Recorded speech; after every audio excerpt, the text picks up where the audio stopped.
ಅಸತ್ಯದಿಂದ,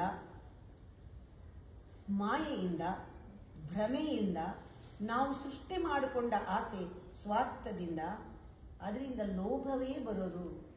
ನಂದು ನಾನು ಹಿಡ್ಕೋಬೇಕು, ನಾನು ಸಂಪಾದನೆ ನಂದು, ಇದು ನಂದು, ಯಾರಿಗೂ ಕೊಡಲ್ಲ. ಗ್ರೀಡಿನೆಸ್ ಆಟೋಮೆಟಿಕ್ ಆಗುತ್ತದೆ. ಒಂದು ಪಾಯಿಂಟ್ ರೀಚ್ ಆದ ತಕ್ಷಣ that same energy becomes greediness. That same energy when it reaches A point it becomes jealousy.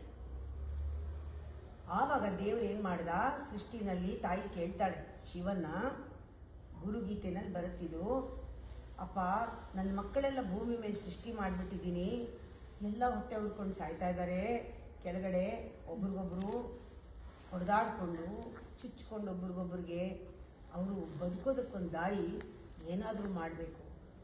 Shiva ಗುರುನ ಸೃಷ್ಟಿ ಮಾಡ್ತಾರೆ. ಗುರುಗೀತೆ ಆವಾಗಲೇ ಬರೋದು. ನಮ್ಮಲ್ಲಿರುವಂತಹ ಒಂದು ಕಲ್ಮಶನ ತೊಳೆಯೋಕ್ಕೆ, ಆ ಮಕ್ಕಳನ್ನು ಅವರ ಸರಿ ದಾರಿ ಹಿಡಿಯೋಕ್ಕೆ ಗುರು ಸೃಷ್ಟಿ ಆಗ್ತಾನೆ. ಇಲ್ಲಿ ಏನು ಬಂತು, ಎಲ್ಲರಿಗೂ ಆಸೆ. ನಮ್ಮಲ್ಲಿ ಆ ಹೊಟ್ಟೆ ಉರಿ ಹೋಗಬೇಕಾದ್ರೆ ಪರಮಾತ್ಮ ಮೋಹವನ್ನು ಕೊಡ್ತಾನೆ. ಸಂಸಾರದಲ್ಲಿ ತಳ್ಳು ಅವ್ರನ್ನ, ಆಸೆ ಆ ಹೊಟ್ಟೆ ಉರಿ ಹೋಗುತ್ತೆ.